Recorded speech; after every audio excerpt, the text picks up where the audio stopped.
Dans l'actualité de ce mercredi, découverte de la dépouille d'une femme dans les eaux du Technopole à Pikine. La famille de la victime écarte la thèse de l'assassinat. Dans ce journal, on vous révèle les secrets du rapport d'autopsie. Adieu camarade Doudou Issa Niasse, le Parti socialiste encore frappé par un deuil. L'ancien député maire de la commune de Biscuiterie est décédé ce mercredi.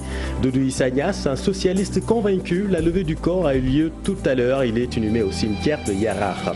Suite et pas fin de l'affaire 94 milliards, l'Assemblée nationale en session extraordinaire demain. La commission d'enquête sera auditionnée après avoir livré ses travaux. Quels seront les enjeux? On vous explique tout dans un instant.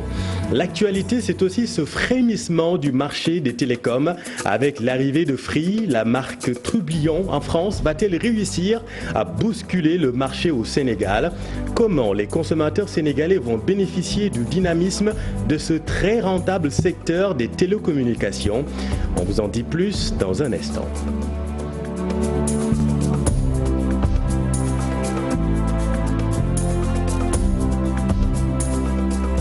Adia Camara est morte par noyade, c'est ce que révèle le rapport d'autopsie. Le corps de cette femme de 36 ans a été retrouvé dans les eaux du Technopole à Pikine. Sa famille témoigne que Adia était traînée depuis quelques mois un trouble psychique caractérisé par des désertions du domicile familial. Ibou Diouf et Pape Sangonebaye. C'est elle, Adia Camara, domiciliée au quartier Khariala de Dakar. Ses parents vont garder pendant longtemps un mauvais souvenir du Technopole. C'est dans ses eaux qu'a été retrouvée cette dame sans vie. Elle était tombée malade après la tabaski. Elle suivait quand même un traitement. Hier, lorsque sa maman prenait le bain et que son frère était sorti de la maison, il a subitement quitté le domicile familial. En un moment, nous pensions qu'elle était à Khariala. Finalement, on s'inquiétait et on a commencé les recherches. C'est par la suite qu'on a eu la nouvelle comme quoi une femme avait été retrouvée morte au Technopole.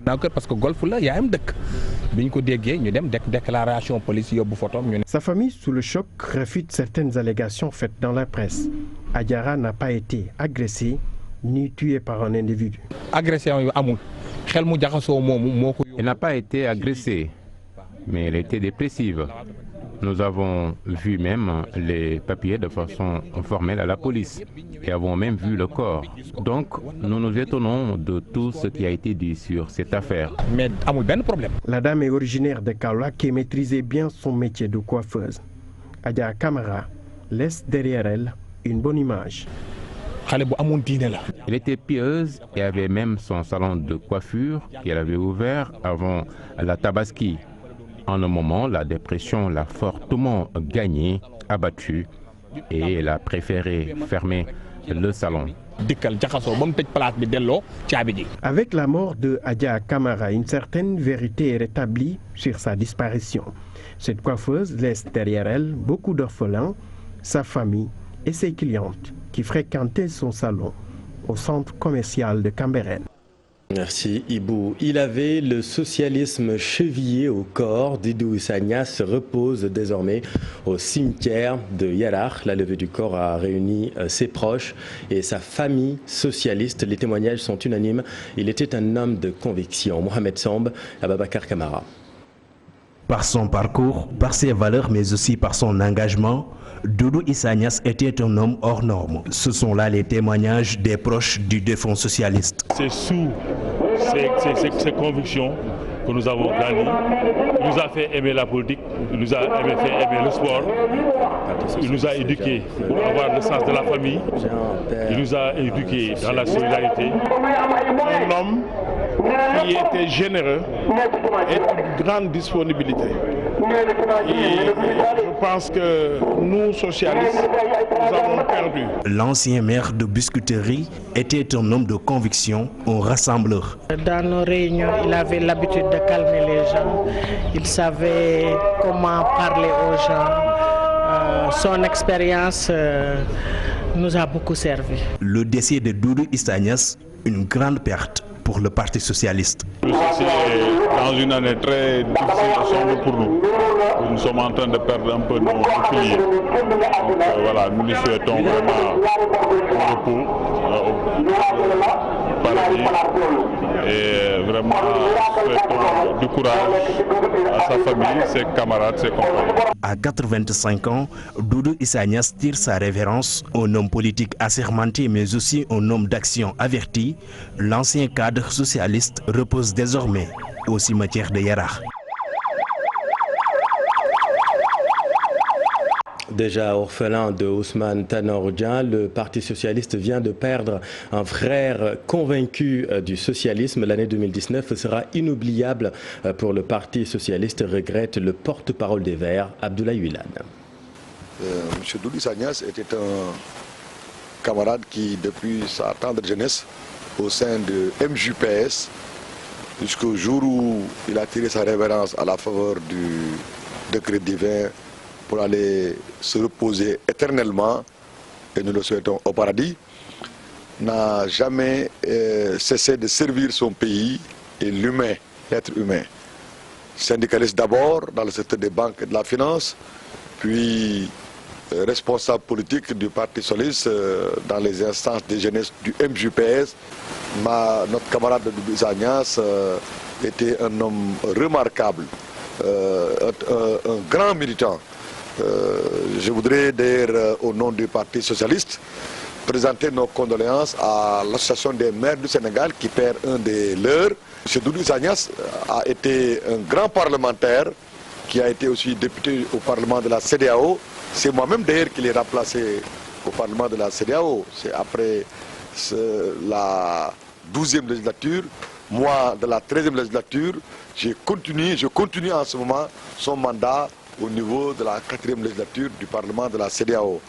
Vous savez, cette année va être une année inoubliable pour nous. Et puis retenez que les deux garçons tués sur la route de Darou Rahman sont inhumés au cimetière de Bakia de Touba, toujours en l'absence de leur papa interné à l'hôpital. Et puis quelle suite donner au rapport de la commission d'enquête parlementaire concernant l'affaire 94 milliards? L'Assemblée nationale se penche dès demain sur la question en session extraordinaire. La commission d'enquête parlementaire sera auditionnée après avoir livré les conclusions de ses travaux.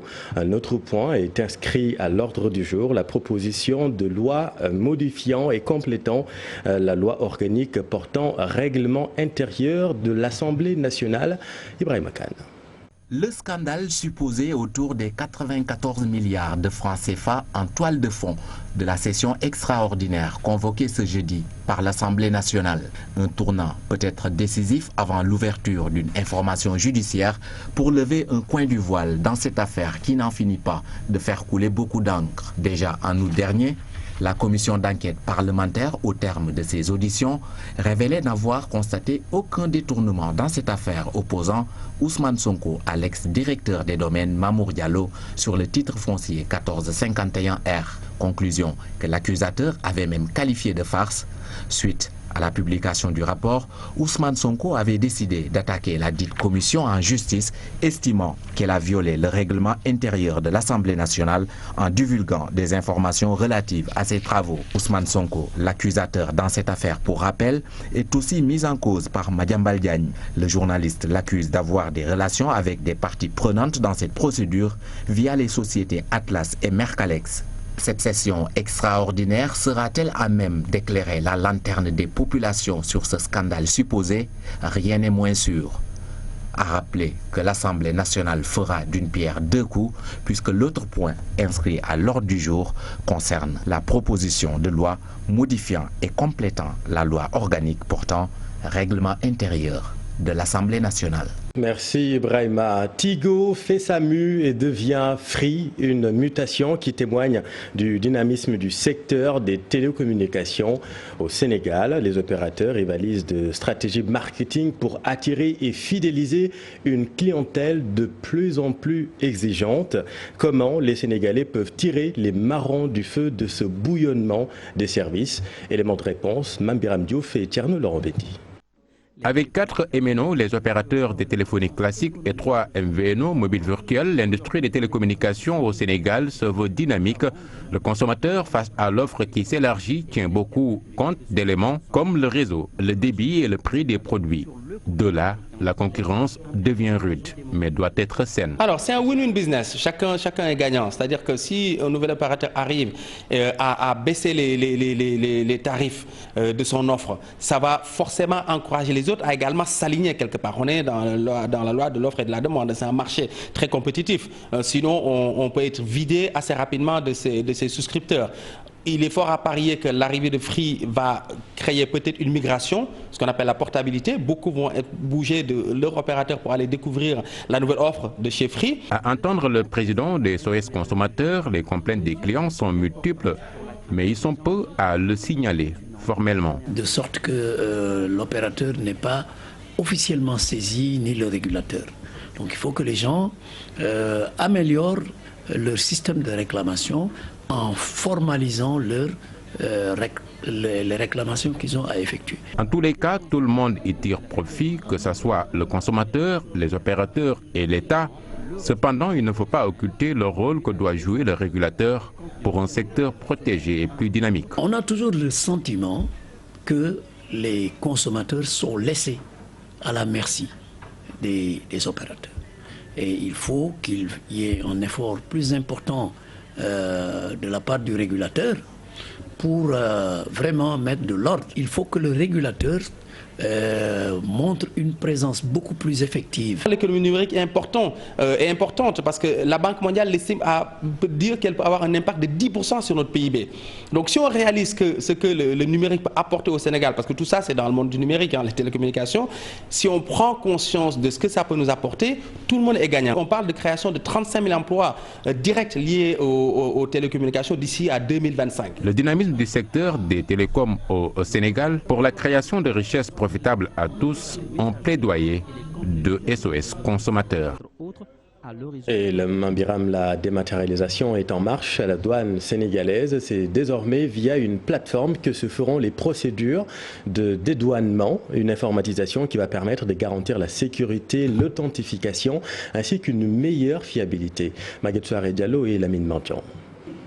Les formalités du commerce simplifiées à travers la dématérialisation des procédures. La douane sénégalaise cherche ainsi à renforcer la sécurité, la transparence de la marchandise près des douaniers et des douaniers. Entre autres, la structure vient de parachever la plateforme. Informatisation des procédures. C'est un gain de temps. Pas besoin aujourd'hui de vous trimballer avec une déclaration en douane, une liasse de papier. Quitter votre bureau, faire le tour des bureaux de douane ou des administrations pour pouvoir déclarer une marchandise, pour pouvoir payer les droits. L'utilisation du papier en tant que support réduite, toutefois, le directeur général de la douane mesure les risques liés à l'informatisation des procédures. Dans chaque œuvre, il y a des risques. La cybercriminalité existe. C'est un risque que courent tous les systèmes. Le système ici mis en place ne peut pas ne pas encourir. Mais c'est de prendre les mesures de mitigation. Les nombreux cas de fraude détectés, les importantes saisies de drogue et d'armes à feu par la douane sénégalaise ont démontré les failles du système manuel. Selon Oumar Diallo, la dématérialisation permettra au Sénégal d'être à la pointe de l'efficacité dans les formalités de dédouanement. Et le directeur général de la douane invite les commerçants à adhérer à cette nouvelle plateforme pour une meilleure collaboration. Vous le savez, l'association des commerçants du Sénégal avait récemment rejeté ces nouvelles mesures de dédouanement. Suivant là-dessus le directeur général de la douane. C'est vrai, il y a eu des mouvements d'humeur il y a quelques semaines. C'est normal, c'est humain. Et souvent les gens sont réticents quand il y a des changements. Ils ont peur quand il y a des changements. Mais ils ont surtout peur quand, certainement, il y a des choses qu'on cache, qu'on ne veut pas faire savoir. Bon, quand on parle de célérité, de transparence, de traçabilité, ceux qui sont en marge de la réglementation ou des réglementations peuvent ne pas souhaiter qu'il y ait des progrès.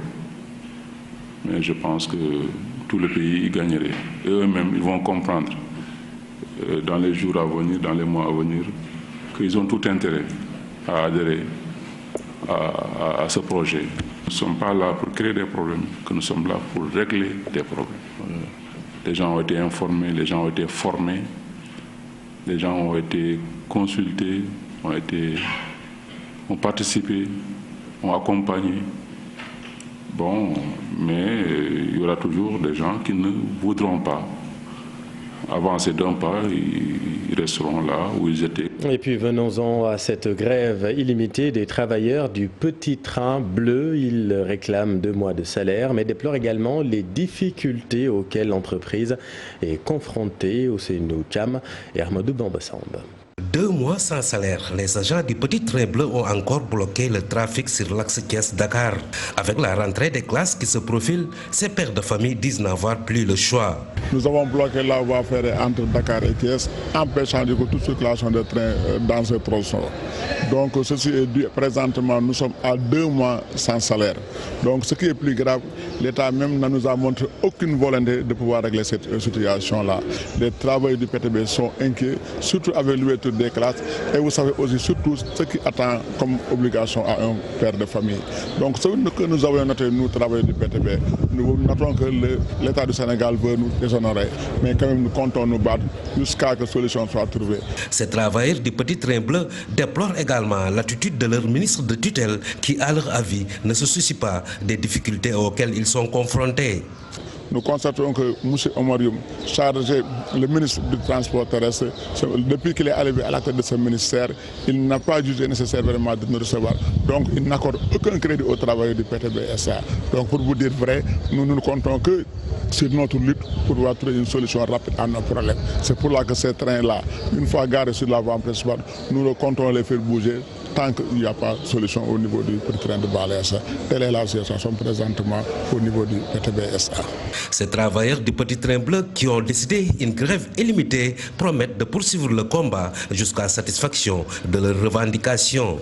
Création d'un comité de dialogue social à l'hôpital Abbas Ndao en vue de raffermir les liens entre les travailleurs et la direction de l'hôpital. Vous le savez, la structure est souvent indexée pour ses grèves répétitives. Le comité aura comme rôle de redorer l'image de l'hôpital et de créer une bonne entente entre travailleurs. Suivons la présidente du comité, Adja Ndeye Diakhaté. Nous ne pouvons pas être membres de l'Organisation internationale du travail qui prône le dialogue social à travers les 4 piliers du travail décent et ne pas en discuter au niveau de l'hôpital Abbas Ndao. Donc oui, il y a un chantier, mais le chantier a été allégé par un directeur nommé Dr Elhadji Maga Seck qui facilite en général les rencontres, qui est ouvert et qui est disposé à toujours dialoguer. Elhadji Maga Seck a beaucoup œuvré pour la mise en place de ce comité de dialogue social. Je ne dis pas qu'il n'y aura pas de conflit, parce qu'un sous-comité de dialogue social, c'est pour la prévention des conflits. Mais nous voulons que s'il y a des conflits, qu'on puisse déjà faire cette prévention, mais si le conflit est là, aller vers des négociations concrètes. Aller vers des négociations concrètes avec les représentants des syndicats, mais surtout respecter les accords. Les élèves reprennent le chemin de l'école demain jeudi. Les parents, déjà frappés par la conjoncture, ont dû mettre les bouchées doubles pour assurer l'inscription, l'achat du matériel scolaire et soigner le look des élèves. C'est très important pour les enfants, surtout pour le premier jour. Illustration avec cette maman de 3 enfants à Saint-Louis où nous retrouvons Ousseynou Diop et Habib Seck. À quelques heures de la rentrée scolaire pour les enfants, cette mère de famille a la tête ailleurs. Elle a en charge plusieurs élèves primaires. Sa première préoccupation est celle de l'inscription de ses élèves, les fournitures scolaires et l'habillement de chaque enfant. Comme vous le savez, la vie est très difficile, mais nous allons tout faire pour satisfaire nos enfants.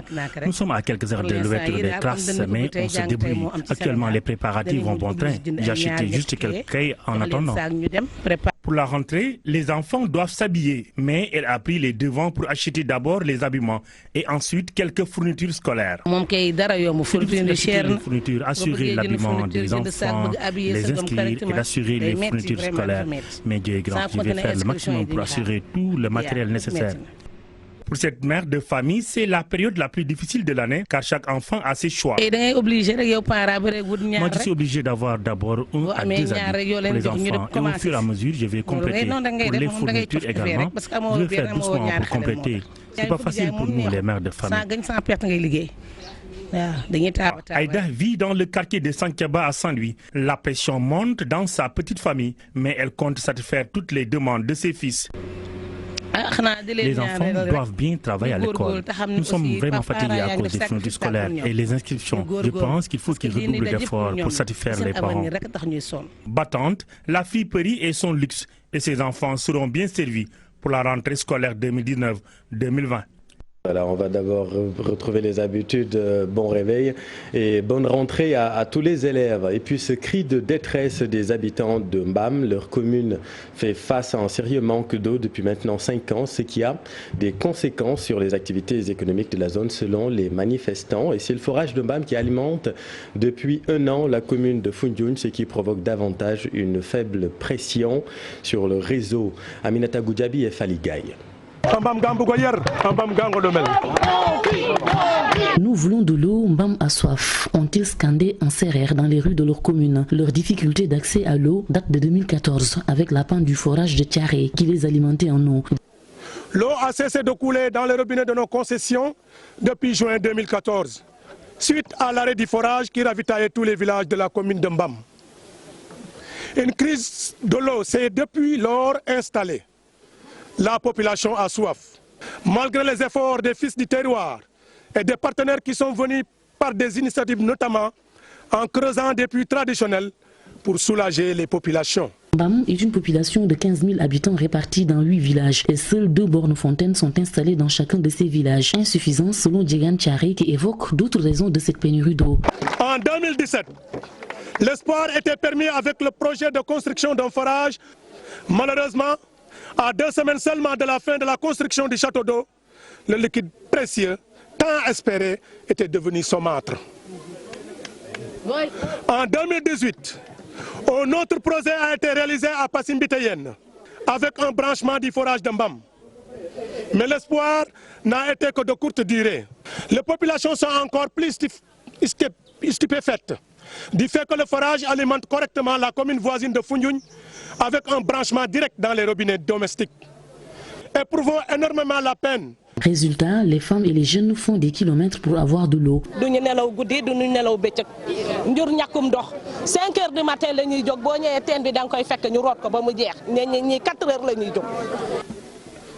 les élèves, avant ou après les classes, sur des charrettes, ils sont à la quête perpétuelle du liquide précieux.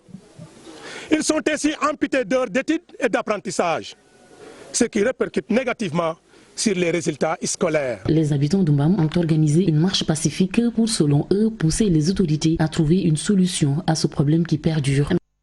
Merci Aminata. Suivant les responsables de l'Union nationale pour la promotion de l'agriculture durable, UNAPAD, les vrais acteurs de l'agriculture à la base ne sont pas souvent en réalité organisés comme il faut, ni impliqués par les organisations qui s'activent dans ce secteur.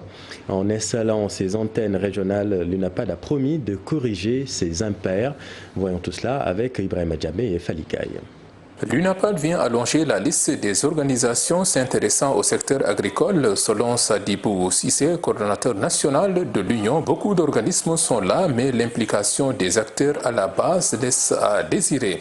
On est là pour essayer de faire autre chose pour combler ces vides qu'on a constatés depuis des années dans ces secteurs-là. Les gens n'avaient pas impliqué les acteurs dans le processus de développement de l'agriculture, de même de l'élevage. L'UNAPAD est venu pour impliquer, structurer à la base. Si vous impliquez les pratiquants, les acteurs, nous verrons que l'agriculture sénégalaise va bouger et le secteur va développer. Après l'implication, place à la formation. El Haj Wakba, coordinateur régional de l'Union, relève que beaucoup de paysans pratiquent l'agriculture mais ignorent beaucoup d'aspects techniques. qui seront encadrés par ces services techniques financiers, qui leur apprendront les techniques culturelles, quand est-ce qu'il faut semer, quand est-ce qu'il faut faire le cerclage mécanique ou manuel, quand est-ce qu'il faut mettre les intrants, quand est-ce, jusqu'à la récolte. L'UNAPAD se dit prête également à apporter sa touche dans la commercialisation arachidière. Elle envisage de mettre en place des coopératives pour l'achat de graines et de lutter contre les opérateurs véreux qui contournent le circuit normal de la commercialisation. Grand Magal de Touba, J-15, la réunion nationale du grand événement religieux s'est tenue hier en présence de Serigne Bass Abdou Khadre, porte-parole du Khalife général des Mourides, au ministère de l'Intérieur. Lors de cette réunion, le ministre Aly Ngouille Ndiaye rassure que cette année, le volet sécuritaire va être mis en exergue avec près de 5000 agents de police déployés dans la cité religieuse Touba. Fatima Touré, Modou Diop. Je pense que toutes les dispositions prises par la police, la gendarmerie, les sapeurs-pompiers, en tout cas, nous rassure. Par ses propos, le ministre de l'Intérieur, Aly Ngouille Ndiaye, laisse entendre que pour le 18 Safar, édition 2019, prévu le 17 octobre prochain, le volet sécuritaire est mis en exergue. Selon lui, rien n'est laissé en rade pour assurer le maximum de sécurité aux fidèles à l'occasion du Magal. La Géroute également a pris toutes les dispositions pour ces interventions sur les routes et pistes pour l'assainissement des routes et également a décidé même de participer pour l'assainissement au musée. Donc le plan de circulation, très certainement, quand on fera la réunion d'évaluation, sera l'occasion peut-être de l'exposer. Des dispositifs ont été aussi pris côté assainissement, notamment le curage des caniveaux. Nous avons déjà des engagements sur 36 camions pour le moment, et hydrocureurs, dont 30 de l'ONAS, nous avons 5 au moins de la Géroute. Moi, j'ai également participé pour un hydrocureur. Nous avons également 50 toilettes mobiles. En ce qui concerne également l'UCG, les dispositions seront prises. Pour la consommation en eau, l'Office des forages ruraux soutient qu'une nette amélioration est attendue. Nous pensons avoir au moins un taux de fonctionnement des forages de 100%. Déjà, dans 20 forages seront secourus déjà avec des nouvelles closures pour parer à toute éventualité, notamment par le problème d'électricité. Bon, toujours sur l'eau, on a également demandé, à défaut d'un agrément, que les réceptions de branchements sur les réseaux puissent se faire, pour au moins s'assurer que le travail qui est fait à partir de maintenant est correctement fait. La réunion nationale du Grand Magal de Touba s'est tenue en présence du porte-parole du Khalife général des Mourides. Serigne Bass Abdou Khadre souhaite que tous les engagements pris lors de cette réunion soient respectés pour le bon déroulement de cet événement qui regroupe plus de 7 millions de fidèles. Et puis en culture cinéma, après avoir reçu le Grand Prix au Festival de Cannes, le film Atlantique de Mati Diop va représenter le Sénégal aux prochains Oscars prévus le 9 février 2020. C'est la deuxième fois que le Sénégal y participe après Félicité dans les Gomis en 2017. Atlantique de Mati Diop qui est sorti en salle aujourd'hui en France. Un mot de sport, tournoi de l'UFOA 2019 à Thiès. Le Sénégal est opposé au Bénin en quart de finale ce jeudi, une rencontre qui s'annonce très disputée tant les deux sélections ont montré de bonnes choses au premier tour. Les Lions du Sénégal partent tout de même avec un léger avantage. Serge Ali Boudiara. Comme à la CAN 2019, le Sénégal rencontre le Bénin en quart de finale du tournoi de l'UFOA 2019 ce jeudi à Thiès. En Égypte, le match avait tourné à l'avantage des Sénégalais, ce qui donne un air de revanche au duel prévu à 20 h au stade Lat Dior. Pour son entrée en lice, l'équipe nationale du Sénégal avait surclassé la Guinée-Bissau 3-1. Une domination matérialisée par les réalisations de Djibril Gueye, Hassan Mbodj et Abdoulaye Ba. De son côté, le Bénin a surpris en prenant le meilleur sur la Guinée 2-1 grâce à ses milieux de terrain Oukbeji et Bonou. Des écureuils qui ont montré de solides capacités à bien gérer leur temps faible et leur temps fort. Toutefois, les Lions partent favoris. Les coéquipiers de Djibril Gueye bénéficient en effet de plus de jours de repos, 3-1. Ils accueillent aussi le retour des sociétaires de Génération Foot et auront le soutien du public. Mais le verdict sort du terrain. Voilà, c'est la fin de ce journal. Merci de l'avoir suivi. C'est à vous, Aram. Vous recevez le vice-président de la Chambre des notaires. Merci bien, Chérif Diop.